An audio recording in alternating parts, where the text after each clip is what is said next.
বিদেশে মানব পাচারকারী একটি চক্রের মূল হোতাসহ 4 জনকে গ্রেপ্তার করেছে র্যাব। এ বিষয়ে চলছে একটি ব্রিফিং, আমরা সরাসরি চলে যাচ্ছি সেখানে। চলমান যে রাশিয়ান যুদ্ধ আছে, রাশিয়া ইউক্রেন যুদ্ধ, সেই যুদ্ধে তুমি যেতে পারো।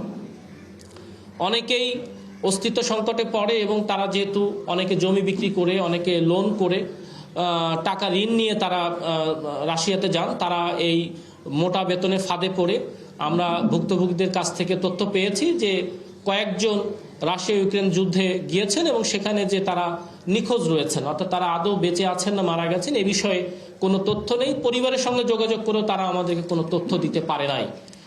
তো এই বিষয়টি আমরা পরবর্তীতে ঊর্ধ্বতন কর্তৃপক্ষকে জানিয়েছি, এটি ইতিমধ্যেই তদন্তাধীন আছে।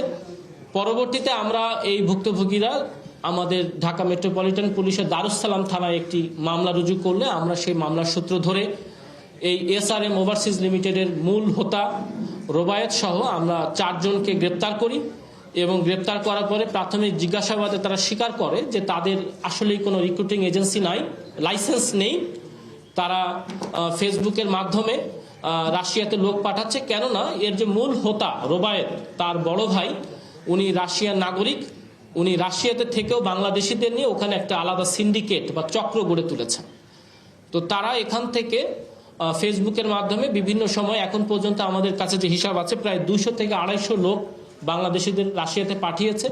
দুঃখজনক হচ্ছে কেউই নির্ধারিত সময় যে 3 বছর থাকতে পারে নাই। ম্যাক্সিমাম লোককেই তারা আইদার 2 মাস, 4 মাস, 6 মাসের মধ্যে আবার বাংলাদেশে ফেরত পাঠিয়ে দেয়।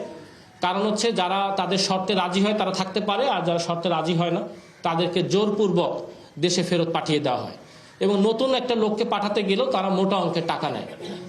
আমাদের তদন্তকালে আমরা জানতে পেরেছি যে রাশিয়ান কোম্পানি সমস্ত খরচ নিজেরাই বহন করে, অর্থাৎ যিনি যাচ্ছেন তার কাছ থেকে তার কোনো অর্থ ব্যয় হওয়ার কথা নয়। কিন্তু প্রকৃতপক্ষে ভুক্তভোগীদের কাছ থেকে এই চক্র জনপ্রতি 6 থেকে 8 লক্ষ টাকা নিয়ে থাকে।